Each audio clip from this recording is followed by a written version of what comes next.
AdSense অ্যাকাউন্টে log in করবেন। Log in করে আপনার ডলারগুলো চেক করবেন, মানে আপনার ইউটিউব থেকে অ্যাডসেন্সে কত ডলার আসছে।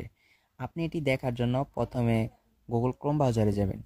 ক্রোম ব্রাউজারে গিয়ে সার্চ বাটনে সার্চ করবেন যে গুগল অ্যাডসেন্স। গুগল অ্যাডসেন্স লিখে সার্চ করার পর প্রথমে যেই ওয়েবসাইটটি আসবে সেখানে ক্লিক করতে হবে।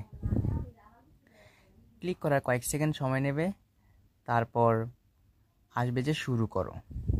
তো আমাদের এখানে যে গুগল অ্যাডসেন্স অ্যাকাউন্টটা কানেক্ট করতে হবে সেটা লগ ইন করার জন্য সাইন ইন করতে হবে। তো আমরা আমাদের গুগল অ্যাডসেন্স অ্যাকাউন্টটি সাইন ইন করার জন্য যেই জিমেলটা আছে সেটা ট্যাপ করবে, তারপর কয়েক সেকেন্ড সময় নেবে। তো আমাদের এখানে দেখাচ্ছে যে যে উপরে যে থ্রি ডট আছে সেখানে ক্লিক করবে অ্যাডসেন্স ফর ইউটিউবে। অ্যাডসেন্স ফর ইউটিউবে ক্লিক করার পর এখানে দেখতে পাচ্ছেন যে বর্তমান অ্যাকাউন্টে কত ডলার আছে। এখানে দেখতে পাচ্ছেন আমার অ্যাকাউন্টে $0 শো করেছে, কেননা ইউটিউবে যে ডলারগুলো আসে সেগুলো অ্যাডসেন্সে অ্যাড হতে মাসে 8 থেকে 12 তারিখ সময় লেগে যায়, যার জন্য এখনও ডলার অ্যাড হয়নি, তাই $0 শো করেছে। তো আশা করি বুঝতে পারছেন যে কিভাবে অ্যাডসেন্স অ্যাকাউন্ট থেকে ডলার দেখা যায়।